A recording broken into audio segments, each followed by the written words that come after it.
మన యుద్ధనే ఆరంభమైతే దేవుని సువార్తకు అవిధేయులైన వారి గతి ఏమవును? 18 కూడా. మరియు నీతిమంతుడే రక్షింపబడుట దుర్లభమైతే భక్తిహీనుడును పాపియు ఎక్కడ నిలుతురు? చాలు. ఆమేన్. దేవునికి స్తోత్రం. ప్రియులారా, ఇంకో 5-10 సంవత్సరాలకి యేసు ప్రభు యొక్క రాకడ సంభవించకపోతే,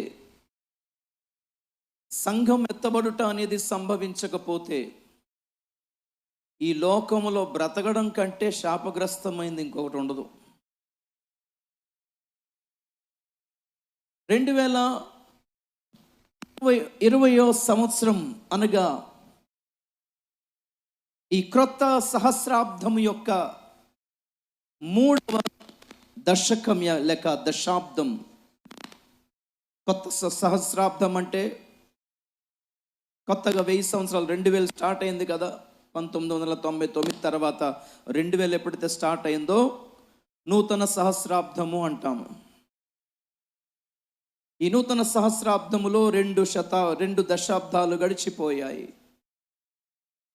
ఈ నూతన సహస్రాబ్దమే చాలా వింతగా, ఘోరంగా, అతి దారుణంగానే ప్రారంభమైంది. 2000 నుంచి, 2001 నుంచి, అమెరికాలోని ట్విన్ టవర్స్ పడిపోయినప్పటి నుంచి కూడా భయంకరమైన యుద్ధ వాతావరణము, అశాంతి, అల్లకల్లోల పరిస్థితులు, కరువు కాటకాలు, తెగుళ్ళు, భూకంపాలు, ప్రకృతి ప్రళయాలు, కుట్రలు పెచ్చురెళ్ళిపోయి గడిచిపోయాయి ఈ గడిచిన 20 సంవత్సరాలు. ఎవరో అన్న మాటను పట్టుకొని మంచి రోజులు వస్తాయనుకొని ఇంకా మంచి రోజులు వస్తాయని మీరు కనిపెడుతున్నారేమో పాపం. నెలకి 1000 రూపాయలు, 2000 సంపాదించే వాళ్ళు 20-30 వేలు సంపాదించే స్థాయికి ఆర్థికంగా పెరుగుతున్నారు. మన భూముల ధరలు పెరిగి, ఆర్థికంగా రియల్ ఎస్టేట్ అంతా పెరగటం వల్ల అనుకోకుండా లో క్లాస్ వాళ్ళందరూ మిడిల్ క్లాస్కి వచ్చి, మిడిల్ క్లాస్ వాళ్ళందరూ అప్పర్ క్లాస్కి వెళ్ళిపోయారు. అన్ని విధాలుగా సౌకర్యవంతంగా, సాంకేతిక పరిజ్ఞాన పరంగా, టెక్నాలజీ పరంగా, మొబైల్స్ అని, ఈ ఎల్ఈడి స్క్రీన్స్ అని, ఇవన్నీ చూడడానికి చాలా అద్భుతమైన డెవలప్మెంట్గా అనిపిస్తున్నా, ఒక్కసారి గుండెల మీద చేసి ఒకసారి చూడండి. ఒక్కసారి ఒక 20 ఏళ్ల క్రితం ఎలా ఉండేది భూమి, అదే బాగుంది అనిపిస్తుంది. అప్పుడు మనం తినే ఆహారమే బాగుండని అనిపిస్తుంది. 3 అంతస్తుల బిల్డింగ్ నెత్తి మీద వచ్చిందేమో కానీ అప్పుడుండే అద్దిల్లే బాగుండి అనిపిస్తుంది. ఏం చెప్పడానికి ప్రయత్నం చేస్తున్నానంటే, దినాలు గడిచే కొద్దీ దరిద్రంగా, దారుణంగానే మారుతాయే తప్ప మంచి రోజులు వస్తాయని మీరు కనిపెట్టడం వేస్ట్ అంటున్నా. ఈ భూమి మీద అంత శ్రేయస్కరమైన దినాలే ఉంటే మనుషుల మనస్సులు పరలోకం మీదకి ఎందుకు వెళ్తుంది చెప్పండి ఒక్కసారి. ఇశ్రాయేలీయులకు ఐగుప్తు దేశంలో దేవుడు క్షేమం ఇవ్వలేకనా? ఎందుకు వాళ్ళు బానిసత్వంలో కూరుకుపోయే వరకు దేవుడు ఊరుకున్నాడు? ఎందుకు? పలు కారణాలు ఉన్నాయి. అందులో ఒక కారణం ఏంటంటే, మేమెక్కడ ఉండం బాబోయ్ అనాలి వాళ్ళు. మా ఊరు ఇది కాదు, మేము వెళ్ళిపోతాము, అయ్యా ఎవరన్నా పంపించి ప్రభు మేము వెళ్ళిపోతాము నాయన అని 400 సంవత్సరాలు ఏడ్చేలా చేశాడు దేవుడు వాళ్ళని. అక్కడ హాయిగా ఉంటే కనాన్ని ఎవరు పట్టించుకుంటారండి? ఇక్కడ బాగున్నాం అనుకుందరు కదా. క్రైస్తవుల జీవితాల్లో కష్టాలు, సమస్యలు, ఇరుకు, ఇబ్బందులు. అందుకే కష్టాలు లేని ఒక్క సేవకుడిని, ఒక్క విశ్వాసిని చూపించండి. రోగాలు లేని వాళ్ళు ఒక్కరిని చూపించండి. డాక్టర్లతో సహా రోగులే, ధనవంతులతో సహా సమస్యలు ఉన్నాయి.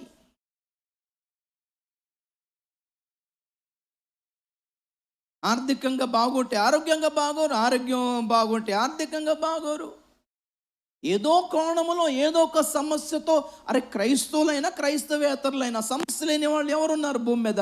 భూమి మీద నేను బతుకుతున్నందుకు నాకు ఏ కష్టం లేవండి అని ఒక్కడు చెప్పలేడు. ఒక మంత్రి చెప్పలేడు, ఒక హీరోయిన్లు చెప్పలేరు, ఒక బాబా చెప్పలేడు. ప్రియులారా, భూమి మీద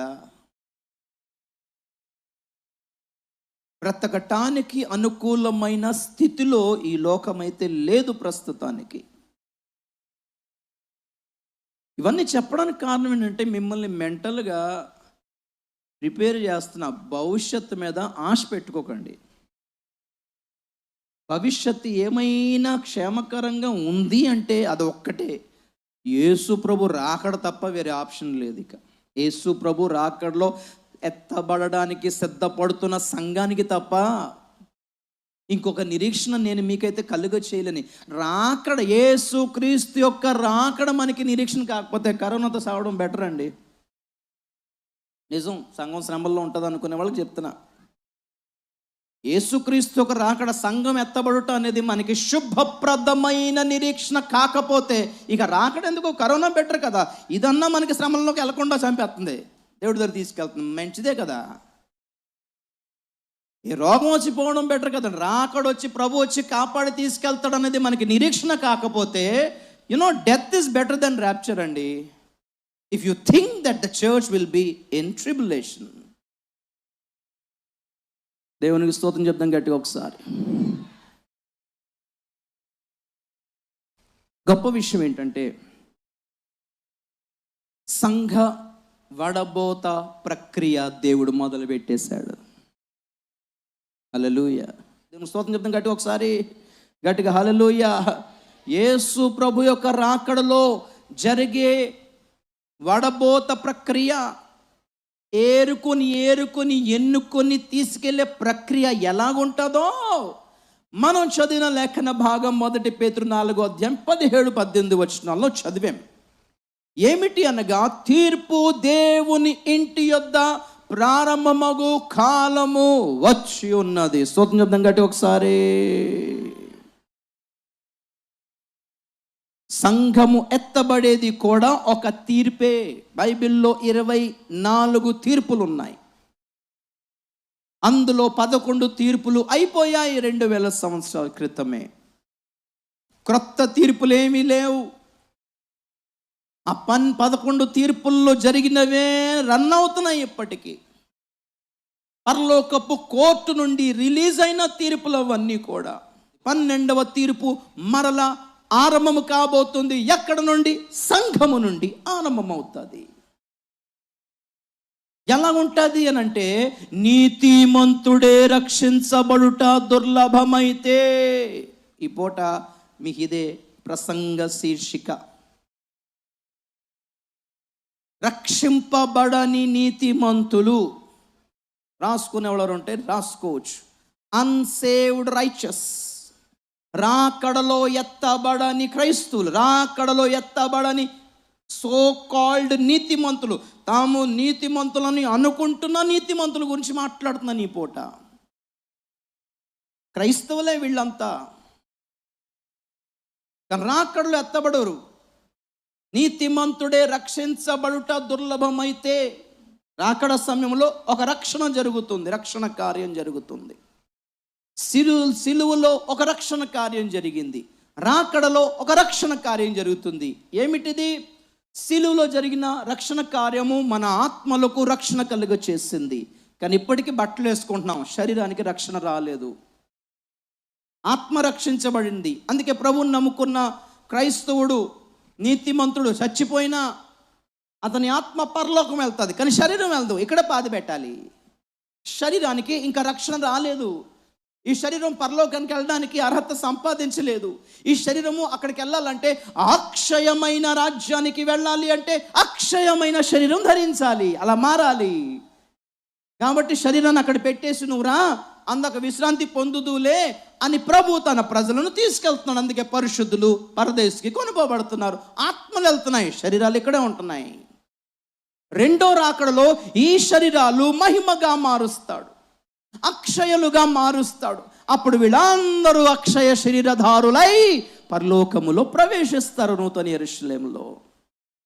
రాకడలో జరిగే దానినే కడవరి రక్షణ అంటారు, ద లాస్ట్ రిడెంప్షన్ అంటారు. గుర్తుపెట్టుకోండి, యేసు ప్రభుని నమ్ముకున్నప్పుడు ఆత్మ రక్షించబడింది.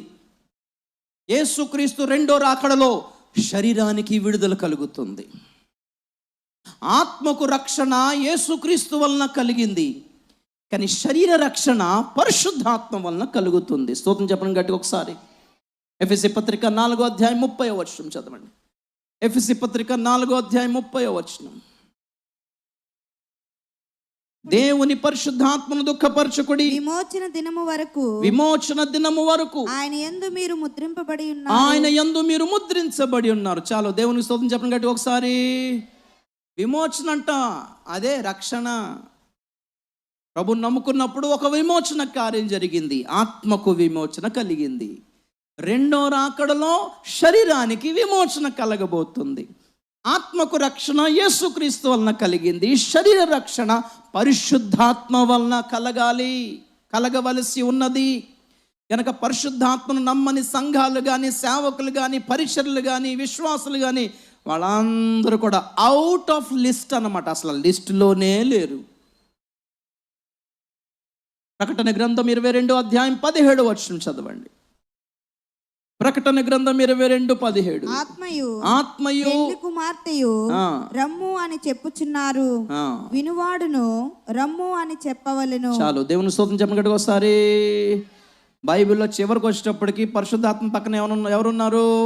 పెండ్లి కుమార్తె ఉంది. చూస్తారా నా వైపు? బైబిల్ ప్రారంభములో పరిశుద్ధాత్మ ఒక్కడే జలములపై అల్లాడుచున్నాడు. బైబిల్ చివరికి వచ్చినప్పటికీ పరిశుద్ధాత్మ పక్కన ఎవరున్నారు? పెండ్లి కుమార్తె ఉంది. అంటే అసలు సృష్టి అంతా చేయడానికి కారణం ఏంటంటే యేసుక్రీస్తు కొరకు ఒక పెండ్లి కుమార్తె కావాలి. ఇది టార్గెట్. మిగతా లోకంలో వర్షాలు పడితే ఏంటి, వర్షాలు పడకపోతే ఏంటి, నువ్వు మారుమూసి పొంది బాప్తిని తీసుకుని సంఘంలో చేర్చబడ్డావా లేదా? సంఘంలో చేర్చబడితే పెండ్లి కుమార్తె అయితే పరిశుద్ధాత్మ నీ చేయి పట్టుకొని తీసుకెళ్తాడు. లోకంలో ఎవరు పరిపాలిస్తే ఏంటి, ఎవరిది ప్రభుత్వం అయితే ఏంటి? ఇప్పుడు లెక్క ప్రపంచం కాదు, లెక్క మనుషులే. దేవుని స్తోత్రం చెప్పండి ఒకసారి. Praise the Lord. సంఘం పరిశుద్ధాత్మకి దేవునికి ఏంటి కన్సర్న్, ఏంటి పట్టింపు? ఏది పట్టింపు? లోకం కాదు, సంఘమే. దేవుని స్తోత్రం చెప్పండి ఒకసారి. దేవుడు మంచోడు కాబట్టి వర్షాలు కురిపిస్తాడు ఆయన. నీతిమంతులకును అనీతిమంతులకు వర్షం కురిపించేటోడు, సూర్యుడు ఎండ ఉదయింపజేసేటోడు. అలాగని అందరిని పరలోకం తీసుకెళ్ళిపోతాడండి కొట్టుకెళ్ళిపోయేలాగా. కొట్టుకొచ్చాడు మొత్తం అన్నట్టయితే కాదు కదా. అందరిని ప్రేమిస్తాను, అబ్బాయి వచ్చేయండి పరలోకానికి, పర్లేదు మీరే అన్ని పాపం చేసిన పర్లేదు అని నేను చూసుకుంటానులే అనేమని అన్నాడా? అలాంటి సువార్త వింటున్నట్టున్నారు. అలాంటివి ఎక్కువైపోతున్నాయి. అంత ఈజీ అయితే ఇంతకాలం పట్టదండి దేవునికి. దేవుని యొక్క ప్రణాళిక ఉంది. స్తోత్రం చెప్పండి గట్టిగా ఒకసారి, గట్టిగా హల్లెలూయా, హల్లెలూయా.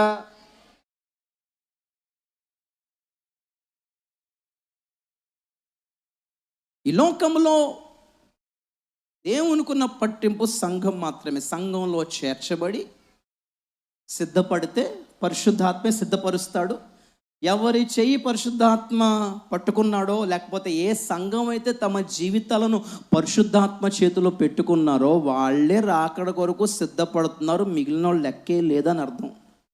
ఆత్మయు పెండ్లి కుమార్తె, ఆత్మతో ఉన్నదే పెండ్లి కుమార్తె, పెండ్లి కుమార్తెతో ఉన్నవాడే పరిశుద్ధాత్ముడు. స్తోత్రం చెప్పండి ఒకసారి. ఇద్దరి లక్ష్యం ఒకటే, పరిశుద్ధాత్మ. ఏమంటావు అని అంటే ప్రభు అయిన యేసు రమ్ము అంటున్నాడు. అమ్మ నువ్వేమంటావు అంటే పెండ్లి కుమార్తె చక్కగా ముసిగేసి యేసయ్య రమ్ము అంటుంది. ఇది చివరి ప్రార్థన బైబిల్లో. బైబిల్లో ఉన్న చివరి ప్రార్థన ఏంటంటే మాకు ఇంకేమొద్దు ప్రభు, నువ్వు వచ్చేయి చాలు. దేవుడు స్తోత్రం చెప్పండి గట్టిగా ఒకసారి, గట్టిగా హల్లెలూయా. రాకడ మీద లక్ష్యం లేని విశ్వాసులు వధువు సంఘంలో ఎలా ఉంటారు అనుకుంటున్నారు మీరు? అసలు చూపిస్తా. అసలు ఎవరి రక్షింపబడని నీతిమంతులు, రాకడలో ఎత్తబడని నీతిమంతులు, అక్షయ శరీరములు ధరింపని నీతిమంతులు ఎవరు వీళ్ళు? మహిమను ధరించుకునే అర్హత లేని నీతిమంతులు వీళ్ళు ఎవరు? రాకడలో విడవబడే నీతిమంతులు ఎవరు? వీళ్ళంతా కొందరు నీతిమంతులు కూడా శిక్షించబడబోతున్నారని బైబిల్ చెప్తుంది ఈ లెక్కన. యెహెజ్కేలు గ్రంథము 21వ అధ్యాయము మొదటి నుంచి చదవండి ఒకసారి, మొదటి 2 వచనాలు. యెహెజ్కేలు 21:1-2. నాకు ప్రత్యక్షమై ఇలాగు సెలవిచ్చెను, నరపుత్రుడా, యెరూషలేము తట్టు నీ ముఖము త్రిప్పుకొని పరిశుద్ధ స్థలములను బట్టి ఇశ్రాయేలీల దేశమును గూర్చి ప్రవచించి ఇట్లనుము, యెహోవా సెలవిచ్చినదేమనగా, నేను నీకు విరోధినైతిని, నీతిపరులనేమి దుష్టులనేమి నీలో ఎవరూ నుండకుండా అందరినీ నిర్మూలము చేయుటకై నా ఖడ్గము వరదూసియున్నాను. చాలు, దేవునికి స్తోత్రం చెప్పండి కూడా ఒకసారి. నీతి పరులనేమి దుష్టులనేమి యెరూషలేములో ఉన్న వాళ్ళందరినీ సంహరించటానికి నా ఖడ్గము వరదూసి ఉన్నాను అంటున్నాడు. దుష్టుల్ని చంపావు, ఓకే, నీతిమంతులను కూడా చంపడం ఏంటి ప్రభువా అనేది ప్రశ్న ఇక్కడ. సొదొమ గొమొర్రా సమయంలో అబ్రహాం చేసిన ప్రార్థన ఇదే. దుష్టులతో పాటు నీతిమంతులను కూడా చంపుట నీకు తగదు ప్రభువా. లోతున్నాడు అక్కడ, కాపాడితే బాగుంటుంది అని వేడుకున్నాడు. నిజమే, దేవుడు న్యాయవంతుడు, దేవుడు నీతిమంతుడు. సంహరిస్తే దుష్టులను సంహరించాలి కానీ నీతిమంతులను సంహరించటం ఏంటి? ఇక్కడ సమస్య అదే.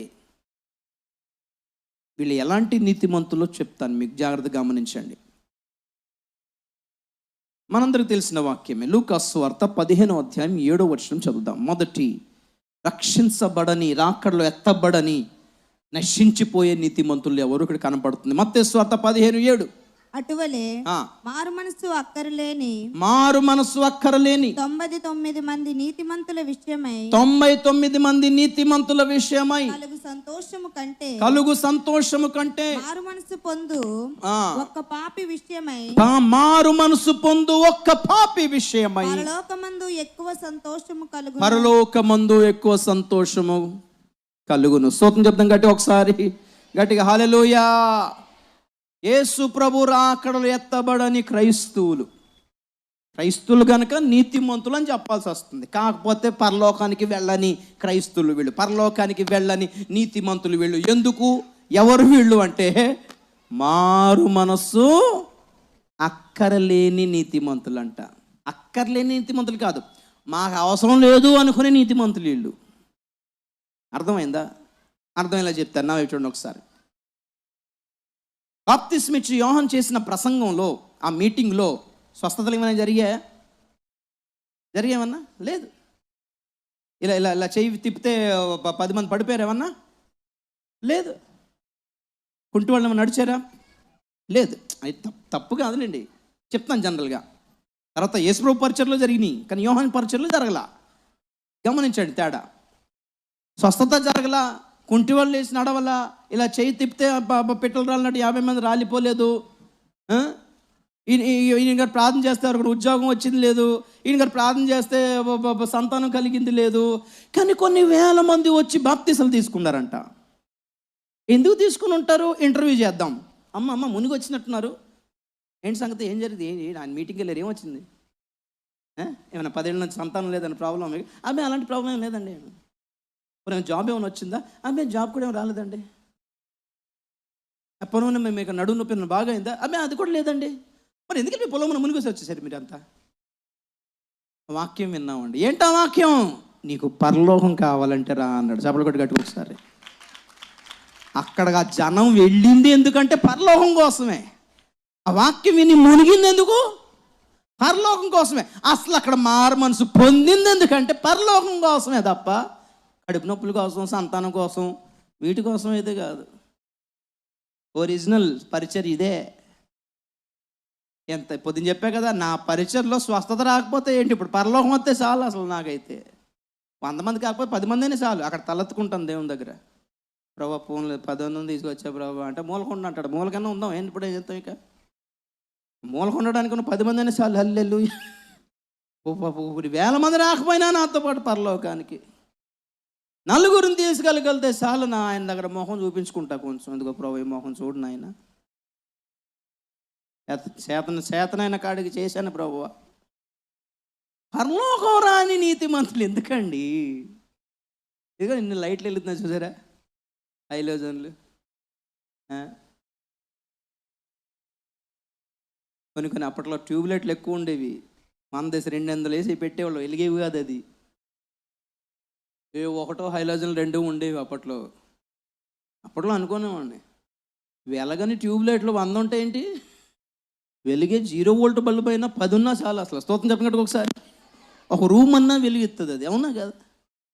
0 వోల్ట్ బల్బ్ అండి, ఒక రూమ్లో పెట్టి చూడండి, అలా కొంచెం అన్న దాని ఓపిక్కి, దాని శక్తికి కొంచెం అన్న వెళ్తురిస్తుంది. కనీసం ఒక బల్లి కనిపించేలా చేస్తుంది, ఒక ఎలుక తిరుగుతుందని ఇలా చేస్తుంది, ఒక బొద్దిగా తిరిగేలా చేయగలదు చిన్న 0 వోల్ట్ బల్బు. ఎలాగని కాస్ట్లీ ట్యూబ్ లైట్లు 100 ఉండడం కంటే వెలిగిచ్చే 0 వోల్ట్ బల్బు ఎంత మేలో, ఒక క్యాండిల్ ఎంత మేలో, కొవ్వొత్తి. పరలోకానికి వెళ్ళని 10,000 మంది జనం ఉండడం కంటే పరలోకానికి అయ్యగారితో పాటు మాతో పాటు వెళ్ళే 100 మంది చాలు కదా. స్తోత్రం చెప్పడం గట్టి ఒకసారి. పరలోకానికి వెళ్ళని నీతిమంతులు వీళ్ళు. సమస్య ఏంటంటే గమనించండి, పొద్దున్న మాట్లాడుకున్నాం మనం, బాప్తిస్మిచ్చి యోహాను చేసిన ప్రసంగము మొదటి సువార్త ఒకటే, పరలోక రాజ్యం, మారు మనసు పొందండి, పరలోక రాజ్యం మీకు దొరుకుతుంది. మళ్ళీ యేసు ప్రభు దగ్గరికి వెళ్దాం. యేసు ప్రభు, మీరు చేసిన పరిచర్లో మొదటి ప్రసంగం ఏంటి సార్ అని అంటే ఆయన అంటాడు, మారు మనసు పొందుడి, పరలోక రాజ్యం సమీపించున్నది అన్నాడు. అలాగ అన్నాడు. లేకపోతే brother, God loves you whoever you are, whatever you do, God loves you brother sister, ఇలాగ అన్నాడు ఏమన్నా? అసలు సువార్త మారు మనసే, రిపెంట్. బాప్తిస్మిచ్చి యోహాను, John the Baptist, what's your gospel, repent. యేసు ప్రభువా, వాట్స్ యువర్ గాస్పెల్, రిపెంట్. పెంతెకోస్తు దినమున పేతురు గారు నువ్వు చేసిన ప్రసంగం ఏంటి? Repent. God loves you, God forgives you, God heals you, God bless you. ఇదేనా బైబిల్ కాలం నాటి సువార్త? ఏది? రిపెంట్, మారు మనస్సు పొందాలి. ఎందుకు అంటే దేవుడు స్వస్థపరుస్తాడు, భూములు ఇస్తాడు, నడువు నొప్పులు ముడతాడు, అన్నీ చేస్తాడు, కానీ దీంతో పాటు పరలోకం రాదు. నీకు మారు మనసు ఉంటే కానీ పరలోకం రాదు. సాక్ష్యాలు విని మోసపోకండి. మోసపోతున్నారండి, రక్షణ పొందలేదు వీళ్ళందరూ. కార్యాలు చేశాడు దేవుడు వాళ్ళ జీవితంలో, కార్యాలు చేశాడు. కొందరిని స్వస్థపరిచాడు, కొందరిని కేసుల నుంచి తప్పించాడు, కొందరిని బాగు చేశాడు, కొందరిని ప్రమాదాల నుంచి. వాళ్ళు ఉన్నారు సినీ యాక్టర్లో, హాలీవుడ్ ఏంటి, బాలీవుడ్ ఏంటి, టాలీవుడ్ ఏంటి, ఉన్నారు సినీ తారలు ఉన్నారు, రాజకీయ నాయకులు ఉన్నారు. వాళ్ళ జీవితంలో సడన్గా యేసుప్రభు గుర్తొచ్చి హెల్ప్ అడిగిన సందర్భాలు ఉన్నాయి. ఆ సందర్భంలో నమ్మదగిన దేవుడు గనక, స్తోత్రం చెప్పండి ఒకసారి. ఆపత్కాలంలో యెహోవా నాకు ఆశ్రయమును దుర్గమునై ఉన్నాడు. ఆపత్కాలంలో 108కి ఫోన్ చేసిన వెంటనే రాదేమో కానీ యేసు ప్రభు తొందరగా వచ్చేస్తాడు. పిలిచి చూడండి ఒకసారి, స్తోత్రం చెప్పండి ఒకసారి. అలా చేసినందుకు నువ్వే దేవుడు అని నువ్వు నమ్ముతాం బాగానే ఉంటుంది, కానీ అలా నమ్మవు కదా. అందరం ట్రై చేసాం, ఈయన కూడా ట్రై చేసాం, ఓకే మేనేజబుల్, ఓకే అడ్జస్ట్ అయిపోయింది, పర్లేదు, దేవుడు కూడా యేసు ప్రభు కూడా కార్యాలు చేస్తాడనమాట అని అనుకున్నామే తప్ప ఆయనే ప్రభు అని నమ్ముకోలేదు కదా. ఇక్కడికి వెళ్ళిపోయి యేసు ప్రభు గురించి చెప్తేవి, వేరే గుడికి వెళ్ళిపోయి వేరే దేవత గురించి చెప్తేవి, ఏముంది పెద్ద విషయం ఏముంది అందులో? ఈ వీళ్ళంతా పరలోకం వెళ్ళిపోయి క్రైస్తులని మీరు ఎలాగ అనుకుంటున్నారు? మారు మనసు పొందని బ్యాచ్ ఇదంతా. ఆశీర్వాదాలు కావాలి, స్వస్థతలు కావాలి తప్ప మారు మనసు అక్కర్లేని బ్యాచ్ ఇదంతా. చూడ్డానికి నీతిమంతుల్లా కనపడుతున్నారు, దేవుని బిడ్డలే అన్నట్టుగా కనపడుతున్నారు వీళ్ళంతా. తీర్పు దేవుని సంఘం యొద్ద ప్రారంభమగు కాలం వచ్చుచున్నది.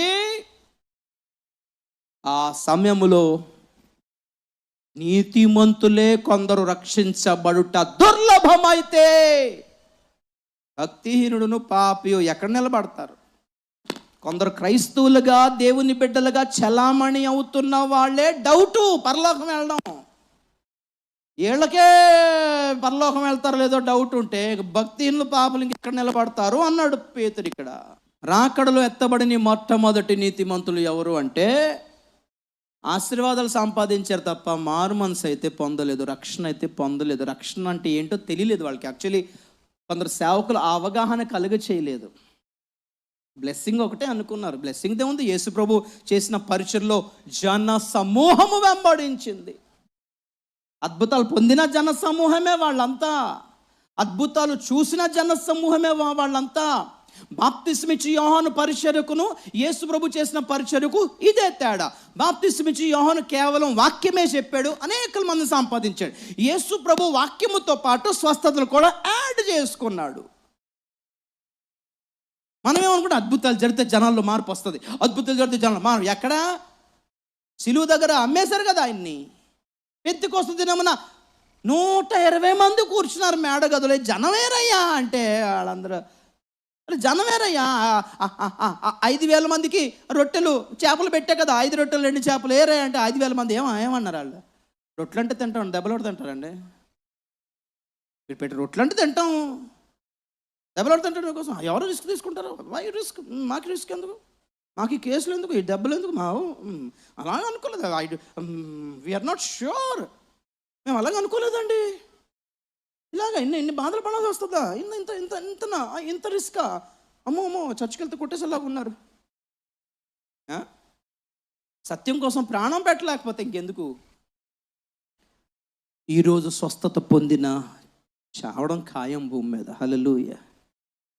లాజర్ లేచాడు కానీ మళ్ళీ చనిపోయాడు. దేవుని స్తోత్రం చేద్దాం గట్టిగా ఒకసారి. యాయిరు కుమార్తె లేచింది కానీ మళ్ళీ చనిపోయింది. ఆ విధవల కుమారుడు లేచాడు కానీ మళ్ళీ చనిపోయాడు. అది కాదు మన లక్ష్యం. యేసు లేచాడు, మరలా చనిపోలేదు. అది పునరుద్ధానం అంటే. హల్లెలూయా. ఎబ్రీ 11:35 రాయబడి ఉంది, శ్రేష్టమైన పునరుద్ధానం కొరకు కనిపెడుతున్నాం ఇక్కడ. ఇది ఎవరికండి? చదువుతారా ఎబ్రీ 11:35? ఎప్పుడైనా అర్థమైందో లేదో మీకు అసలు వచ్చినాం చదివేరో లేదో అసలు. మరియు కొందరు స్త్రీలు మృతులైన తమ వారిని పునరుద్ధానం వలన పొందితిరి, మరి కొందరైతే మరి శ్రేష్టమైన పునరుద్ధానము పొందగోరి విడుదల పొందనొల్లక యాతన పెట్టబడిరంట. స్తోత్రం చెప్పండి గట్టిగా ఒకసారి. గట్టిగా చెప్తాం గట్టిగా. హల్లెలూయా, హల్లెలూయా. ఎప్పుడన్నా అర్థమైందా? శ్రేష్టమైన మహిమ గల పునరుద్ధానము నీకు కావాలి అంటే కొంచెం నలగక తప్పదు అనేది దేవుని ట్రాన్సాక్షన్. ఈ నొప్పి తీసేమంటే తీసేస్తా, కానీ మహిమలో ఒక పావు వంతు తగ్గిపోద్ది, ఏమంటావు అని అడిగాడు అనుకోండి. ఇలా అన్నారంట, వద్దులే ప్రభు ఈ నొప్పి పడతాం కానీ మాకు ఆ మహిమ గల పునరుద్ధానం 100% కావాలన్నారంట వాళ్ళంతా. దేవుని స్తోత్రం చెప్పండి గట్టిగా ఒకసారి. కొందరు స్త్రీలు మృతులైన తమ భర్తలను పునరుద్ధానం వల్ల పొందారంట. ప్రార్థన చేస్తే లేచారు, స్తోత్రం. మరి కొందరు ఏమన్నారంటే వద్దులే నాయన, మళ్ళీ లేచాడంటే తాగినా తాగుతాడు, ఇలాగ నమ్మకంగా దేవుని సన్నిధికి వెళ్ళని, అక్కడ పునరుద్ధానం మహిమలో చేరని ప్రభువా, ఇది ఒకటి ఒప్పుకో ప్రభువా అంటే సరే అన్నాడు దేవుడు. ఇక్కడ కాకపోతే నేను వస్తా కదా పరలోకం, మా ఆయన అక్కడ చూస్తానులే, మా అమ్మని అక్కడ చూస్తానులే, మా నాన్న అక్కడ చూస్తానులే. హల్లెలూయా. ఏమిటా విశ్వాసం? స్వస్థత కంటే, శరీర స్వస్థత కంటే శరీరానికి రాబోయే మహిమ కొరకు కనిపెట్టండి అమ్మ, బాగుపడతారు. స్తోత్రం చెప్దాం గట్టి ఒకసారి. సో నంబర్ 1, ఎవరి నీతిమంతులు? రాకడలో ఎత్తబడని నీతిమంతులు. వీళ్ళు అన్ని సంపాదించారు, ఆశీర్వాదాలు సంపాదించారు, వాగ్దానాలు సంపాదించారు, భూములు స్థలాలు సంపాదించారు, కానీ జీవితంలో మారు మనసు మాత్రం పొందలేదు. ఎంజాయ్ చేశారు లైఫ్ అంతా, జీవితం అంతా బాగా ఎంజాయ్ చేసుకున్నారు. మేము ఇంకొక క్రిస్టియన్స్ అంటే గ్యారేజ్ ఇది ఇంత కండు వేసుకుని టాటూ వేసి, టాటూ తెలుసా ఇంత కండు వేసి పెట్టి టాటూ వేసి, ఇక్కడ రింగ్ ఒకటి పెట్టి, ఇక్కడ పిల్లకొట్టు పెట్టి, దానికి ఒక రబ్బర్ బ్యాండ్, దానికి ఒక రబ్బర్ బ్యాండ్ పెట్టి గ్యారేజ్ గిటార్, సైకిల్ పంపు కొడతారు చూసారా? విచిత్రమైన గిటార్లు, విచిత్రమైన వేషాలు, ఆ జీల్ ప్యాంట్లు చూసారు లేదు? వీళ్ళంతా ఎలకలు కొరికేసి ఉంటాయి. అది మొత్తం గ్యారేజ్. క్రైస్తవ జీవితం అంటే ఇదే అనుకుంటున్నారా?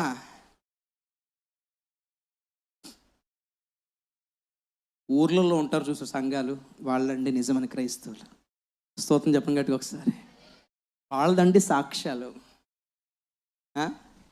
ట్రైన్లో ఒక అడుక్కునేవాడు సువార్త చేస్తున్నాడు, కుంటుతూ వెళ్తున్నాడు. పోలియో కాలు, అదేదో నిక్కర్ వేసాడు, అదేదో షర్ట్ వేసాడు, బటన్స్ కూడా లేవు, వికృతంగా వికారంగా ఉన్నాడు. కానీ సువార్త చేస్తున్నాడు ట్రైన్లో. యేసు మసీహ్ కో విశ్వాస్ కీజియే అంటున్నాడు హిందీలో. ఒక ఆయన వీడియో తీసి అడిగాడు, ఒక క్వశ్చన్ అడిగాడు. ఎవడైనా అతను చూస్తే ఒక క్వశ్చన్ వేయాలి ఎవడైనా. ఏంటి అంటే, మమ్మల్ని నమ్ముకోమని చెప్తున్నాం యేసు ప్రభు గురించి, కానీ నీకేం దొరికింది అని అడిగాడు. కరెక్ట్ క్వశ్చన్ అది.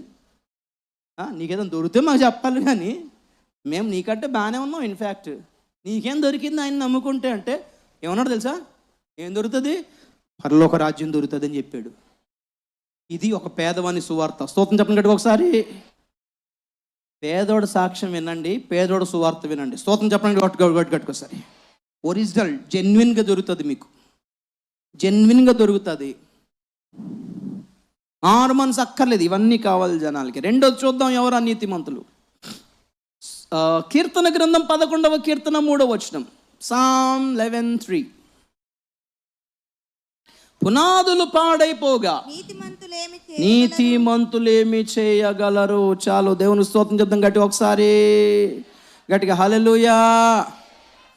ఒకసారి ఒక గొప్ప ధనవంతుడు ఒక పెద్ద ఇల్లు కట్టుకున్నాడు, 3 అంతస్తుల బంగ్లా, డూప్లెక్స్ కాదు, ట్రిపుల్ ఫ్లోర్.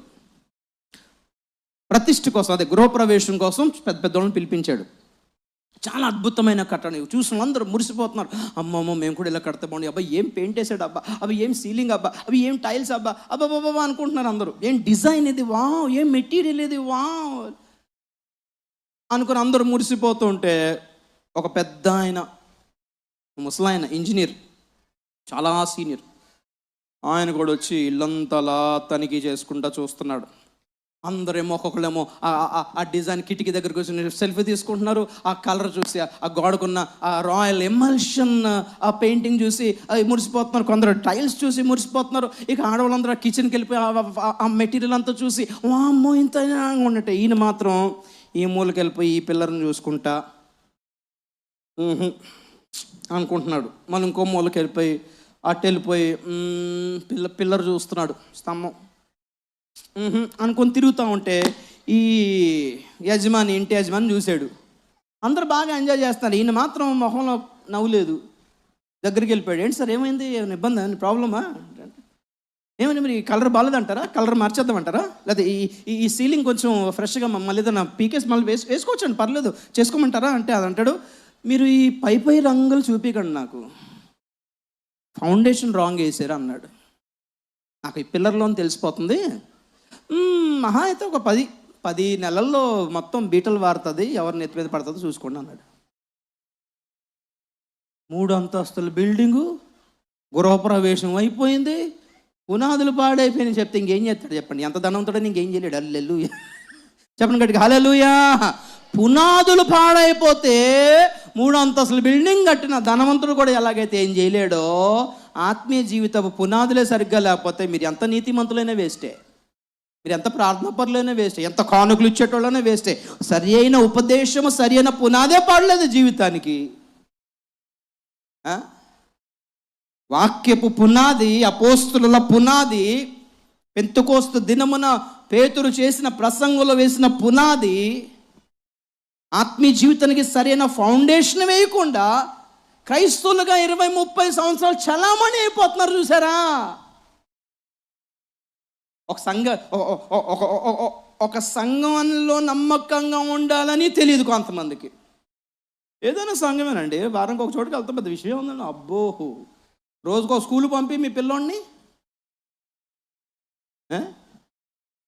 ఈరోజు ఆరోగ్యం బాగాలేదని హాస్పిటల్కి వెళ్ళిపోయి ఒక దగ్గర ట్రీట్మెంట్ తీసుకొని అర్ధరాత్రి పూట నెమ్మదిగా జారుకొని తెల్లారి ఇంకో హాస్పిటల్కి వెళ్ళిపోయి జాయిన్ అయ్యి, మళ్ళీ ఇంకో రోజున ఇంకో హాస్పిటల్కి వెళ్ళిపోయి జాయిన్ అయ్యి చూడు.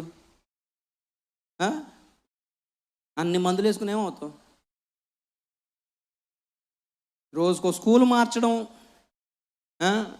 రోజుకో హాస్పిటల్లో రోజుకో డాక్టర్ మారిస్తే జీవితాలు నాశనం అయిపోతాయి. కొందరు అంతే, చాలా టీవీలో వస్తుందండి వాక్యాలు చూసుకుంటున్నామండి. సంఘాలు బాగాలేవండి, సేవకులు బాగా, ఈయన పెద్ద బాగా, నువ్వు సేవ చేయపోని మంచిగా. సంఘాలు బాగాలేవు, సేవకులు బాగా వేస్ట్ అండి. మీ ఇంట్లో శుభ్రంగా మీరు చేయండి సేవ, మంచి సేవ చేయండి పోనీ, మంచి సేవకుడిగా మీరు సేవ, అది చేత కాదు, మళ్ళీ ఆ సమర్పణ చేత కాదు, ఒక ఆదర్శవంతంగా ఉంటారు, అది చేత కాదు. ఉన్న వాళ్ళందరినీ ఎంచుతూ ఉంటారు, పాయింట్అవుట్ చేస్తూ ఉంటారు. ఆ సంఘంలో ఇది, ఈ సంఘంలో ఇది బాగాలేదండి, అక్కడక్కడ అదండి, ఇక్కడ షూస్ తీసేయాలండి, అక్కడ మోకాళ్ళు అండి, అంతసేపు మోకాళ్ళ నుంచి కష్టం అండి, ఆ మోకాళ్ళ నడుము నొప్పులు ఉన్నాయండి, ఇస్త్రీ బట్టలు నలగకూడదండి, పౌడర్ ఆడిపోకూడదు, భక్తాలు చేయాలండి. ఇక్కడికి వెళ్ళిపోతే ఇవే తీసేయమంటున్నారండి, అక్కడికి వెళ్ళిపోతే తెల్ల బట్టలు వేసుకోమంటున్నారండి, ఇక్కడికి వెళ్ళిపోతే ఇంకా మోకాళ్ళు అంటున్నారండి, అక్కడికి పోతే చెయ్యెత్తమంటున్నారు. ఎలా బతుకుదాం అనుకుంటున్నారు? ఇశ్రాయేలీయులు చెప్తాను, అది కూడా పాయింట్ ఉంది. స్తోత్రం చెప్పిన గట్టిగా ఒకసారి. ఇశ్రాయేలీయులు అహరోన్ దగ్గరికి వెళ్ళిపోయి ఉన్నారంటే, ఆ మోషే ఏమాయనో, ఆ దేవుడేమైనా మాకు తెలియదు, మాకు ఒక దేవుడిని తయారు చేయని అడిగాడు. వాహమ్మో, ఇంకేమన్నా అన్నారు కదా ఇల్లు. మాకు ఒక ఇల్లు తయారు చేయాలంటే బాగుండేది, అంతే వెయిట్ చేయలేకపోతున్నాం. మాకు ఒక దేవుణ్ణి తయారు చేయని అడిగారంట. అహరోన్ ఏం చేశాడంటే, సరే చేద్దాం కానీ బంగారం అంతా తీసుకున్నాడు. ఈయన గారు చూడు, దేవుడు స్తోత్రం చెప్పడం ఒకసారి. మీకు అనుకూలమైన దేవుణ్ణి మీకు పరిచయం చేయడానికి కానుకలు అడుగుతున్నాడు అహరోన్. బిర్యానీ మీరు ఇస్తే మీకు కావాల్సిన ప్రసంగం నేను చేస్తాను. స్తోత్రం చెప్పడం ఒకసారి. మీకు కష్టం రాకుండా, మీకు టెన్షన్ లేకుండా, మీరు ఇబ్బంది పడకుండా, మీరు ఏం ఫీల్ అవ్వకుండా, మీరు మొహమాట పడకుండా, మీరు నొచ్చుకోకుండా చక్కగా జాగ్రత్తగా ఆశీర్వాద ప్రసంగాలు చేస్తాను. డబ్బా ఇక్కడ పెట్టాం, తీసురండి అన్నాడు అహరోన్. వీళ్ళందరూ వెళ్ళిపోయి మొత్తం బంగారం అంతా వేసేసరికి, ఆ బంగారం అంతా మంటలో వేసేసరికి ఏం తయారైంది? దూడ తయారైపోతే అహరోన్ అంటున్నాడు, ఇశ్రాయేలు వినుము, రేపు యెహోవాకు పండుగ జరుపుదుము అన్నాడు. అక్కడ యెహోవా ఎవరు? దూడ. పేరు యెహోవాది, ఊరు దూడది. అదే ఇలా ఉంది అనుకుని ఉంది. వీళ్ళు దాని చుట్టూ పండగ చేసుకుని ఎగిరి గంతులేసి తాగుతూ తింటూ తిరుగుతూ, వీడు వెళ్ళిపోయి ఆ అమ్మాయి చేయిపట్టి లాగేస్తున్నాడు, వీడు వెళ్ళిపోయి ఈ అమ్మాయి చేయిపట్టి లాగా తిరుగుతూ ఉంటే ఈ దూడని చేస్తుంది. అది ఏమంటలేదు. వీళ్ళకి ఎంత నచ్చిందో, మేము ఎంత విచ్చలవిడిగా ఉన్నా ఈ దేవుడు ఏమంటలేదు, ఇంత స్ట్రిక్ట్ కాదు. మా కాలేజ్ ప్రిన్సిపల్ స్ట్రిక్ట్ ఏమో కానీ ఈ దేవుడు అసలు స్ట్రిక్ట్ కాదు, ఇంత బాగుంది, మేమేం చేసినా అది ఏమంటలేదు, భలేగా ఉన్నాడు ఈ దేవుడు. ఎన్ని అడ్డమైన ఆటలాడినా ఏమనని దేవుడు కావాలి. కొందరు సంఘాల్లో ఆ దేవుళ్ళే ఉన్నారు. దూడ, ఆ దూడకి యేసు ప్రభు అని పేరు పెట్టుకున్నారు. వాళ్ళు ఏం చేసినా అక్కడ ప్రాబ్లం లేదు. అక్కడ సేవకుడు గద్దించడు, బుద్ధి చెప్పడు, ఏమండు. 2-3 వేసుకుని వచ్చేస్తారు అక్కడికి. అక్కడ కూర్చొని ఆ బాయ్ ఫ్రెండ్ గర్ల్ ఫ్రెండ్స్ మొత్తం మెసేజ్ చేసుకుంటారు. నీ హెయిర్ స్టైల్ బాగుందంటే, నేను షర్ట్ బాగుంది అనుకుంటే ఆడు వారంలో అదే షర్ట్ వేసుకుని వస్తాడు ఆడు. అర్థమైందా? అక్కడే కూర్చొని అడుగుతారు, మరి బాయ్ ఫ్రెండ్స్ ఏం లేరా అంటే, కొత్తగా వచ్చారంటే అవి వేస్ట్, నువ్వు నేర్చుకోగానే అక్కడ నేర్చుకుని వెళ్తారు వీళ్ళంతా. అక్కడ సేవకుడు ఏమండు, సేవకుడు మెసేజ్ ఏంటి? Bless, God is going bless, అమ్మో. హాస్పిటల్లో డాక్టర్ అన్న నయ్యమండి, తాగుబోతుండే తిడతాడు, లివర్ చెడిపోయింది, దరిద్రుడు లివర్ చెడిపోయింది, నీ భార్య ఎలాగ ఎడుతున్నా చూడు, ఆపరేషన్ చేసి డబ్బులు ఎక్కడ తీసుకొస్తా చూడు, అడుక్కుంది అంటుంది, చచ్చిపోతావు. డాక్టర్ అన్న తిడతాడండి ఒక తాగుబోతుడిని. జైల్లో ఒక ఖైదీని ఒక పోలీస్ తిడతాడు, ఎందుకు రాలే దరిద్రంగా వెళ్ళావు, దొంగతనం చేసుకుని ఊరికే వస్తున్నావు, నీ భార్య చూడు ఆ పోలీసులు కాళ్ళు వీళ్ళు కాళ్ళు పట్టుకుంటుంటే వాళ్ళని ఏ దృష్టితో చూస్తున్నారు, అవని మంచిగా బతకరా దరిద్రుడు అని ఒక పోలీస్ తిడతాడండి. ఒక మంచి మనసున్న మాస్టరు టీచర్ తిడతాడు స్టూడెంట్ని, ఎవరై అడుక్కు తింటారా, చదవండిరా అని. ఈ మధ్య ప్రసంగాల్లో గద్దింపులు లేవు.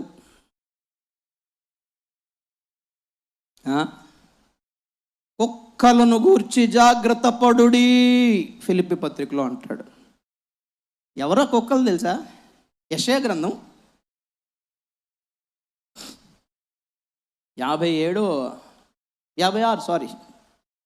56 అధ్యాయం ఎక్కడ 10-11 చదవండి సార్. వారి కాపరులు గ్రుడ్డివారు, వారందరూ తెలివిలేని వారు, వారందరూ మూగ కుక్కలు, మొరగలేరు, కలవరించుచు పండుకొని వారు నిద్రాసక్తులు, కుక్కలు తిండికి ఆతురపడును, ఎంత తినినను వాటికి తృప్తి లేదు. ఈ కాపరులు అట్టివారే, వారు దేనిని వివేచింపజాలరు, వారందరూ తమకిష్టమైన మార్గమున పోవుదురు, ఒకడు తప్పకుండా అందరూ స్వప్రయోజనమే విచారించుకుందురు. చాలా ఉన్నాయి కానీ ఒక్కటి చాలా మనకి మొరగరంటండి. అరే కుక్క కాపాడకపోయినా దొంగడు వచ్చాడు అనగానే ఏం చేయాలి? ఇంట్లో వాళ్ళని లేపాలి, లేకండి వచ్చేసాడు, లేకండి మన నాకేంటి కట్టేసి పెట్టారు, మీరు లేకండి, అయ్యో బో లేకండి వచ్చేసాడు, లేకండి. హెచ్చరిక చేయకపోతే ఎలాగా? ఖడ్గం వచ్చుట చూచి కావలి వాడు ఊరుకునిన ఎడల, బూర ఊదకుండా ఊరుకునిన ఎడల నేను కావలి వానిని విచారింతును, వారి రక్తాపరాధము అతని మీద మోపుదును. ఆశీర్వాదాలు చెప్పడం రాంగ్ కాదు, భవిష్యత్తు ఎంత దారుణంగా ఉండబోతుందో చెప్పలేకపోతే ఎలాగా? హెచ్చరిక చేయలేకపోతే ఎలాగా? గద్దించకపోతే ఎలాగా? ఒక పాపిని పాపి అని చెప్పబోతే ఎలాగండి? స్తోత్రం చెప్తాం గట్టి ఒకసారి. విలాప వాక్యం 2:14 వర్షం చదవండి. విలాప వాక్యాలు 2:14. నీ ప్రవక్తలు నిరర్ధకమైన వ్యర్థ దర్శనములు చూసి ఉన్నారు. నీవు చెరలోనికి పోకుండునట్లు చెరలోనికి పోకుండా తప్పించుటకై వారు నీ దోషములను నీకు వెల్లడి చేయలేదు. చాలు, దేవుని స్తోత్రం చెప్తాం గట్టి ఒకసారి. ఎంత మాట తెలుసు అది. యెరూషలేము కళ్ళెదుట నాశనం అయిపోతుంటే ఇర్మియా కొండెక్కి కూర్చొని ఆ నాశనం కళ్ళారా చూసి గుండెలు బాదుకుని విలపిస్తున్నాడు. ఈ మాట నేను చెప్తే విన్నారు కాదు, నువ్వు ఒక్కడివి చెప్తే ఎవడ వింటాడు, పోవయ్యా అన్నావు. మరి మిగిలిన ప్రవక్తలు వాళ్ళన్న మంచి చెప్తే బాగుండేది. నువ్వు చెరలోనికి పోకుండా వారు నువ్వు చేసిన దోషమును వెల్లడి చేసి జాగ్రత్త పరిచి ఉంటే బాగుండేది కదా అయ్యా అని ఏడుతున్నాడు. అక్కడ ఏ దోషం వలన చెరలోకి వెళ్ళిపోయేలా ఉన్నావు, అది మానేసే, దేవుని కాలు పట్టుకోండి అని ఒక్క మాట చెప్పలేకపోయారు ఆ ప్రవక్తలు. అయ్యో యెరూషలేము నాశనం అయిపోయింది, అయ్యో నేను చెప్తే విన్నారు కాదు వీళ్ళంతా. ఎందుకు వస్తుంది అనుకుంటున్నారు తెగుళ్ళు, ఎందుకు వస్తున్నాయి ఈ రోగాలు? ఇదే కారణం. వినాల్సిన హెచ్చరిక వాక్యాలు వింటలేదు. పునాది వేద్దాం, ఒక సేవకుడు వచ్చి ఇలా కాదమ్మా ఇలాగ ఉండాలి, ఆత్మీయ జీవితం ఇలా నెమ్మదిగా పెరగాలి, ఎల్కేజీ నుంచి ఎలిమెంటరీ నుంచి మంచి వాక్యం చెప్పి పెంచుతున్న సేవకుడు అక్కర్లా ఇన్స్టెంట్గా అయిపోవాలి. ఇప్పుడు ఇన్స్టెంట్గా అంత పొడుగ్గా ప్రసంగం ఉంది, చాలా షార్ట్ కట్గా. చూడండి టీవీలో చూడండి 20 మినిట్స్ మొత్తం తెంచేస్తున్నారు. ఏమంటున్నారు టీవీలో? సేవకులందరూ కష్టపడి నలిగి 30-40 ఏళ్ళకి ఎంత పరిచయం చేసుకుని వస్తే టీవీలో 3 సంవత్సరాలకు పైకి వచ్చేసి వీళ్ళంత డబ్బులు ఇచ్చుకుని. సాలిడ్ పునాది లేనిది, పునాది లేని పరిచర్య, పునాది లేని క్రైస్తవం అదంతా టీవీ మీద బతికేస్తుంటే గనక పునాదులు పాడైపోతే నువ్వు ఎంత నీతిమంతుడమైనా, ఎంత కానుకలు ఇచ్చేవాళ్ళు వాళ్ళకి వీళ్ళకి పంపించే వాళ్ళవైనా, నువ్వు ఎంత సాక్ష్యం చెప్పినా దేవుని మహాకృపను బట్టి అక్కడికి ఆ పరీక్షలకి ఎంత పంపించాం కాబట్టి దేవుడు బిల్డింగ్ ఇచ్చాడు, ఎంత సాక్ష్యం చెప్పినా చెల్లవన్నీ ఫేక్ అయిపోతాయి. గమనించి ఒక్కసారి, రాకళ్ళు ఎత్తబడే లిస్ట్ అయితే కాదు ఇదంతా. ఇంకోటి చూద్దాం. అందాక దేవుని స్తోత్రం చెప్తాం కాబట్టి ఒకసారి త్వరగా వెళ్ళిపోతా. రోమాపత్రిక 10:2 మూడో రకమైన అన్సేవ్డ్ రైచియస్, రక్షింపబడని నీతిమంతులు. ఫస్ట్ ఎవరు? మారు మనసు లేని నీతిమంతులు. 2 పునాదులు పాడైపోయిన, పునాదులు అసలు లేని నీతిమంతులు, పునాదులు సరిగ్గా వేయబడని నీతిమంతులు, ఉపదేశం లేని నీతిమంతులు, ఆశీర్వాద ప్రసంగాలతోనే బతికేసిన నీతిమంతులు. మూడవది చదవండి 10:2 రోమా. వారు దేవుని యందు ఆసక్తి గలవారని, ఇశ్రాయేలు గురించి పౌలు చెప్తున్నాడు, వారు దేవుని యందు ఆసక్తి గలవారని. వారిని గూర్చి సాక్ష్యమిచ్చుచున్నాను, అయినను వారి ఆసక్తి జ్ఞానానుసారమైనది కాదు. ఏలయనగా చదవండి. ఏలయనగా వారు దేవుని నీతి నెరుగక తమ స్వనీతిని స్థాపింపబూనుకొనుచు దేవుని నీతికి లోబడలేదు. చాలు, దేవుని స్తోత్రం చెప్పండి ఒకసారి. ఇది మూడో గుంపు, స్వనీతి. చెప్పండి ఏంటిది? దేవునిది అయిన ఒక నీతి ఉందంట, స్వనీతి ఒకటి ఉందంట. జనరల్గా మనకి లెక్క ప్రకారం పరీక్షల్లో వాళ్ళు పాఠాలు నేర్పించే ఆన్సర్ ఒకటి ఉంటుంది, సొంత మాటలో రాసే ఆన్సర్ ఒకటి ఉంటుంది. చూసారా? ప్రతిసారి సొంత మాటలో రాసేది పాస్ అవ్వదు. ఇశ్రాయేల్ గంట ధర్మశాస్త్రాన్ని పాటించారంట, కానీ చాలా వెరైటీగా పాటించారు తెలుసా? దాని నెక్స్ట్ లెక్కలో ఉంది మనకు. అది స్వనీతి, దేవుని నీతి కాక స్వనీతి కొంతమందికి ఉంటుంది. ఉదాహరణకి ఇప్పుడు ఉపవాస కూటలు పెట్టారు సేవకులు, అందరూ వచ్చి ఉపవాసం ఉండండి, కలిసి చేద్దాం, ప్రార్థన చేద్దాం అన్నారు. దానికి రారు కొంతమంది. అది అయిపోయిన తర్వాత వాళ్ళ ఇంట్లో స్పెషల్గా ఉంటారు, వాళ్ళకి అదేం స్పెషల్, వారి నాయన అరే సంఘంతో కలిసి సేవకుడు చెప్పినప్పుడు వస్తారా? లేదు, మాస్టర్ గారు దేవుడు నాకు చెప్పాడండి ఉపవాసం ఉండమని, 3 రోజులు ఉపవాసం ఉన్నా ప్రార్థన చేయడం. అరే పెట్టినప్పుడు ఏం చేసావు? వాళ్ళు ఏమనుకుంటున్నారంటే నేను సెపరేట్గా స్పెషల్గా ఏదో చేస్తే దేవుడు బాగా ఇంప్రెస్ అవుతాడు అనుకుంటున్నారు కొంతమంది. దేవుణ్ణి సొంత పద్ధతిలో ఇంప్రెస్ చేసే ప్రభావం, ప్రక్రియ అన్నమాట ఇదంతా. దేవుణ్ణి కొంతమంది ఉంటారు చూసారా, ఒక ఆయన అంటాడు, అయ్యా ఏంటి కష్టాలు, జీవితం అంత దరిద్రం పట్టుకుంది. మొన్నే చర్చికి క్యాండిల్స్ ఇచ్చాను, నేను 10 క్యాండిల్స్ ఇచ్చానండి, ఇంత పెద్ద కొనేసి ఇచ్చానండి, చాలా కాస్ట్లీ అండి. అయితే ఆయన ఫీలింగ్ ఏంటంటే ఆ పెద్ద చర్చిలకి క్యాండిల్ ఇస్తే నాకు అన్నీ బాగా అవుతాయని అనుకుంటాడు ఆయన. అంటే మార్మస్ పొందక్కర్లేదు, పశ్చాత్తాపం పడక్కర్లా, ఆ సిగరెట్లు మానక్కర్లేదు. ఆయన దృష్టిలో ఏంటంటే ఆ చర్చికి పెద్ద పళ్ళేళ్ళు ఇచ్చారండి, ఇత్తడి పళ్ళేళ్ళు. ఆ గడియారం, పెద్ద గడియారం కొని ఇచ్చాను అక్కడ చర్చికి. అరే కొనియడంలో తప్పులేదు, కానీ నేనేమనుకున్నానంటే ఇలా ఇస్తూ పోతే దేవుడు ఇంప్రెస్ అవుతాడు, బాగా ఇస్తున్నాడు మనకి, దీవించాలి అండి అనుకుంటాడు దేవుడు. లంచం తినేటాడు దేవుడు. మంత్రి గారికి ఏదైనా సపరేట్గా పూతరేకలు పంపిస్తాను కొంచెం చూస్తాడు అనుకుంటా అయిపోయాడు దేవుడు. అలాంటాడు ఏమన్నా పూతరేకలు తిని ఆశీర్వదించడానికి? అమ్మో, చెప్పింది చేయండి. స్తోత్రం చెప్పడం గట్టిగా ఒకసారి. పశ్చాత్తాపం, మారు మనసు, తగ్గింపు, దీనత్వం. ఎంత పెద్దోడు అయినా సేవకుడు దగ్గర ఎలా ఉండాలి? సేవకుడు కంటే ఎవడు పెద్దోడు కాదు, అభిషేకించబడినవాడు. ఫీలింగ్ వాళ్ళు ఫోజులు రారు చర్చికి, ఏదో పంపిస్తూ ఉంటారు.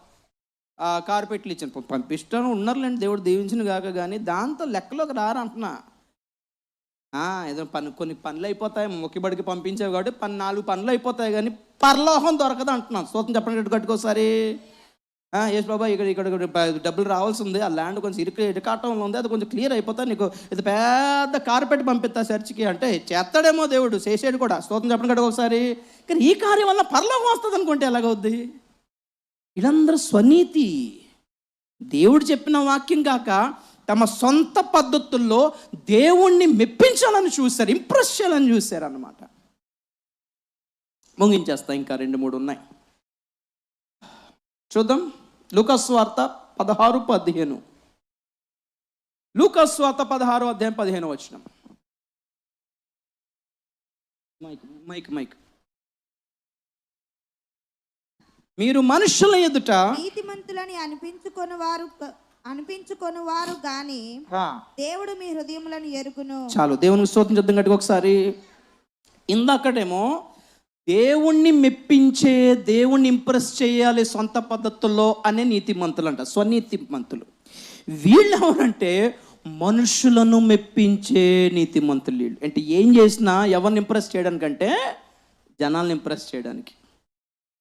వీళ్ళు ప్రకటించుకుంటారు, 40 రోజులు ఉపవాసం ఉంటున్నాను నేను అంటే, వామ ఊరంతా గడాలి మనాలి ఒక్కసారి. బూడిదలో కూర్చుంటాను నేను, ఇదిగో గిన్నిస్ బుక్లో పేరు ఎక్కింది నాది. ఎందుకు? ఇది పేరు సంపాదించడానికా? దేవుని స్తోత్రం చెప్తాం గట్టిగా ఒకసారి, గట్టిగా హల్లెలూయా. గమనించండి, కొందరు పునాదుల్లాగా ఉంటారు బిల్డింగ్కి, అది కనబడదు కానీ అదే మోస్తూ ఉంటుంది. పూల మాల ఎప్పుడని చూసారా? పూల దండ. ఆ దండలోని పూలన్నీ చక్కగా కనపడతాయి, కానీ దాన్ని కట్టి పెట్టింది ఏంటి లోపల? కొందరు దారంలాగా ఉంటారు, వాళ్ళే ప్రార్థనా పరులు. కొందరు ఉపవాసాలు, కొందరి ప్రార్థనలు మనల్ని కాపాడుతుంది. దేవునికి స్తోత్రం చెప్తాం గట్టిగా ఒకసారి, గట్టిగా హల్లెలూయా. జెన్యున్గా ఉండేవాళ్ళు, ఒరిజినల్గా ఉండేవాళ్ళు ఈ షో అప్ చెయ్యరు. షో బాహటంగా, బాహ్యంగా డబ్బా కొట్టుకొని చేయరు ఇదంతా. వీళ్ళంతా ఆ టైప్ నీతిమంతులు, జనాల్ని ఇంప్రెస్ చేయడానికి. చూసినందరూ కంగారు పడిపోయి బాబోయ్ అనుకోవాలి. ఎందుకన్నీ ఎక్స్ట్రాలు? జనాల దృష్టిలో పడడానికి చేయకండి, దేవుని దృష్టిలో పడండి. స్తోత్రం చెప్పడం గట్టిగా ఒకసారి, గట్టిగా హల్లెలూయా, హల్లెలూయా. సొలొమోను కట్టిన మందిరం గురించి దేవుడు అదే అంటాడు, నా కను దృష్టి అక్కడ ఉంటుంది. దేవుని దృష్టిలో పడాలనుకుంటున్నారా? మందిరంలో పరిచయం చేయండి, సంఘంలో పరిచయం చేయండి. అర్థమవుతుందండి? సొంత పనులతో కాదు, పద్ధతి ప్రకారంగా, నియమం ప్రకారంగా పోరాడండి, ప్రార్థన చేయండి. ఎవరు కనబడకపోయినా పర్లేదు ప్రభువా, నీకు కనపడితే చాలు ప్రభువా అనేటట్టు ఉన్నాను కొంచెం చాలు, దేవుడు సంతోషిస్తాడు. దేవునికి స్తోత్రం చెప్తాం గట్టి ఒకసారి. లూకాసు వార్త 18:9 చదువుదాం. ఎన్నైనా తామే నీతిమంతులని తమ్ము నమ్ముకొని ఇతరులను తృణీకరించు కొందరితో ఆయన ఈ ఉపమానము చెప్పెను. ప్రార్థన చేయుటకై 2 మనుషులు దేవాలయమునకు వెళ్ళిరి. చాలు తెలిసిన వాక్యమే కదా, పరిసయుడు సుంకరి ప్రార్థన. ఇక్కడ ఎవరై నీతిమంతులు అంటే తామే నీతిమంతులు. మేం చేసిందే ప్రార్థన, మేం చేసిందే పరిచర్య, మేం చేసిందే సంఘం, మేం చేసిందే అంతా మేం చేసిందే. ఇంకెవడేం చేయలేదు అక్కడ భూమి మీద. స్తోత్రం చెప్పండి గట్టిగా ఒకసారి, గట్టిగా హల్లెలూయా. కొంచెం చెప్పండి అమ్మా గట్టిగా హల్లెలూయా. అయ్యగారు 10:30 వరకు ఇచ్చారని లాగుతున్నాను, లేకపోతే అంత లాగను. రీజన్లో మరి మీకు బోరు కొడతాను ఏం చెప్పలేను. కానీ యేసు ప్రభు రాకడలో మాత్రం ఇలాంటి ఫేక్ నీతిమంతులు అయితే ఎత్తబడరు, చెప్పేస్తున్నా. మీరు కానీ నేను కానీ అలాంటి గుంపులు ఉంటే మాత్రం జారిపోతాం, జాగ్రత్త అని చెప్తున్నాను నేను. తామే నీతిమంతులు అంటే వీళ్ళు ఇతరులను తృణీకరిస్తారంట. అర్థమవుతుందండి? ఇతరులు చేసేది కాదు, మనం చేసేదే కరెక్ట్ అనుకుంటారు. చాలా స్పెషల్గా ఉంటారు కొంతమంది, విశ్వాసులైనా సేవకులైనా. దేవుని స్తోత్రం చెప్తాం గట్టిగా ఒకసారి. పేతురు వల నిండింది, లాగలేకపోతున్నాడు. ప్రభు ఏమన్నాడంటే, యోహానును ఆంద్రేను ఆ జబదయి కుమారులను పిలువు అన్నాడు. నాలంటాడైతే వదిలే ప్రభువా, అలా పంచుకోవడం బాగోదులే అంటాను. స్తోత్రం చెప్పండి గట్టిగా ఒకసారి. సహవాసం అక్కడ చూపించాడు. పిలవండి, కలిసి లాగండి. గమనించండి, అపోస్తులు పరిచర్య చేశారు. కానీ విచిత్రంగా పునరుద్ధానం రోజున అపోస్తలులకే సువార్త చెప్పింది ఎవరు? ఎవరు గుర్తుంది? యేసు లేచాడని.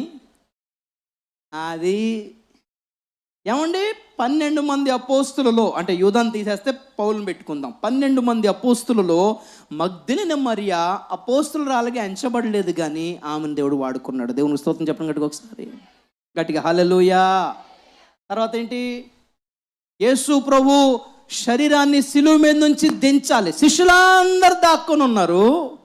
కానీ అరిమతయి యోసేపును నికోదేము వెళ్ళి శరీరం తీసుకొచ్చారు కదా.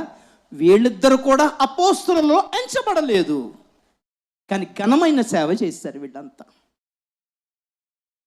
కొందరు అపోస్తుల బోధ, అపోస్తులత్వం అని పేరు చెప్పి మాతో కలిస్తేనే కానీ లేకపోతే లేదు అంటున్నారు. మరి అది రాంగ్ అంటున్నాను నేను. కాదు, అది కాదు పద్ధతి. మీతో కలిస్తేనే కానీ ఇతరులదే సేవ కాదు, మాతోనే కలిస్తేనే సేవ, మాతోనే కలిస్తేనే అన్నాను రాంగ్. దేవుడు అపోస్తులు కాకపోయినా కొందరిని వాడుకున్నాడు. దేవునికి స్తోత్రం చెప్పండి గట్టిగా ఒకసారి, గట్టిగా హల్లెలూయా. వాళ్ళందరినీ దాచిపెట్టుకున్నాడండి. మగ్దలిని మరి ఒక చోట దాచిపెట్టుకున్నాడు. మరి అరిమతయి యోసేపు, మరి యేసు ప్రభు చేసిన 3.5 సంవత్సరాలు ఎక్కడ పబ్లిక్గా కనబడలేదు. మరి కానీ ఒక టైం రాగానే దేవుడు లేపి వాడుకున్నాడు. అక్కడ ఆ శరీరాన్ని తీసుకొచ్చి పాతి పెట్టాలి. అక్కడ ఆ తోట, ఆ సమాధి కూడా ఎవరిది? అరిమతయి యోసేపుదే, ధనవంతుడిది అని పెట్టుకుని ఉన్నాడు. ఖాళీగా ఉంది. యేసు ప్రభుకి ఇచ్చేద్దాం అనుకుని తను సంపాదించుకున్న దాంట్లో యేసు ప్రభుకి స్థానం ఇచ్చాడు. అక్కడ ఇంత ఘనమైన సేవ చేశాడు అరిమతయి యోసేపు. నికోదేము, కొందరు ఉన్నారు, దేవుడు ఎన్నుకున్న వాళ్ళు ఉన్నారు. వాళ్ళని చిన్న చూపు చూడకూడదు అంటున్నాను నేను. తీసిపడేస్తారు కొంతమంది. వాళ్ళ వాక్యం చెప్తే తీసిపడలేదు, ఒప్పుకోరు. బైబిల్ అంటుంది బలము కంటే జ్ఞానము శ్రేష్టమైనదే కానీ బీదవాని జ్ఞానము తృణీకరించబడును అంటాడు ప్రసంగి గ్రంథంలో. పేదోడు కాబట్టి జ్ఞానం తృణీకరించబడింది. చూస్తారండి, స్పీకర్ ఎక్కడి నుంచి వచ్చాడు, ఎలాగొచ్చాడు? ఆటోలో దిగాడా? అది ఎంత గొప్ప మర్మం చెప్పినా వేస్టే. అదే గొప్పోళ్ళు ఇన్నోవాలో దిగి తప్పుపైన కుమారుని కథ చెప్తే సూపర్ చెప్పాడని అనుకుంటాం. ఎందుకు అంత మోసం? దేన్ని బట్టి? బిల్డప్కే పడిపోతున్నాం. ఎందుకండి? చూడాలి ఒక్కసారి. దేవునికి స్తోత్రం చెప్తాం గట్టి ఒకసారి. అభిషేకం చూడాలి. దేవునికి స్తోత్రం చెప్తాం గట్టి ఒకసారి. పలుకుబడి కాదు, బిల్డప్ కాదు, డ్రెస్ కాదు, సూట్ వేసుకొస్తే కాదు, చేతికి ఉంగరాలు ఉన్నాయి దాన్ని బట్టి కాదు, అభిషేకాన్ని బట్టి, దేవుడు వాడుకుంటున్న దాన్ని బట్టి. కొంతమంది అంతే, తామే నీతిమంతులు అనుకుంటారు, ఇతరులను తృణీకరిస్తారు. వేస్ట్. నేను చేస్తే ఉపవాసం, మీరు చేస్తే కాదు. మళ్ళీ దేవుని స్తోత్రం చెప్తాం కాబట్టి ఒకసారి. మేము చేస్తే కరెక్ట్, మీరు చేస్తే కాదు. మళ్ళీ ఒప్పుకోరు, చేయనివ్వరు, చేయలేరు. ఓకే, మత్తయి సువార్త 5:20 ఇంకోటి చూపించి ముగించేస్తా. రాకడలో శాస్త్రుల నీతి కంటే ఎత్తబడిన నీతిమంతులు. శాస్త్రుల నీతి కంటేను, పరిసయ్యుల నీతి కంటేను మీ నీతి అధికము నీ నీతి అధికము కాని ఎడలా పరలోక రాజ్యంలో పరలోక రాజ్యానికి వెళ్ళరు. చూడండి నా వైపు స్తోత్రం చెప్పండి గట్టిగా ఒకసారి గమనించండి. శాస్త్రుల నీతి, పరిసయ్యుల నీతి. అలాగే యెహెజ్కేలు గ్రంథం 33:13 ఈ రెండు చదవండి, వీరైతే రేపు చెప్తాను. 33 నీతిమంతుడు నిజముగా బ్రతుకునని నేను చెప్పినందున అతడు తన నీతిని ఆధారము చేసుకొని పాపము చేసిన ఎడల అతని నీతి క్రియలన్నిటిలో ఏదియు జ్ఞాపకమునకు తేబడదు. తాను చేసిన పాపమును బట్టి అతడు మరణమునందును. చాలు. ఈ మాటలన్నీ చెప్పడానికి కారణం ఏంటంటే, చివరిగా చెప్తున్నాను, చాలా సీరియస్గా దేవుడు మాట్లాడిన మాటలు ఇవి అని చెప్తున్నారా. అక్కడ సమయంలో జారిపోయే క్రైస్తువులు కొంతమంది ఉన్నారు. మేము బాగానే ఉన్నామని చలామణి అయిపోతున్నారు వీళ్ళందరూ. వాళ్ళైనా నువ్వైనా జాగ్రత్త, సిద్ధపడు, సరి చేసుకొని దేవుడు నాతో మాట్లాడిన విషయాలే మీకు చెప్పాను ఈ రోజున. హల్లెలూయా. తీర్పు దేవుని ఇంటి యొద్ద ప్రారంభం కాబోతుంది. కొందరు నీతిమంతులే రాకడలో ఎత్తబడలేని పరిస్థితులు ఉంటుండగా మనము ఎత్తబడడానికి మనలను మనము సరి చేసుకుని సిద్ధపడదుముగాక. కళ్ళు మూసుకుందాం, ప్రార్థన చేద్దాం.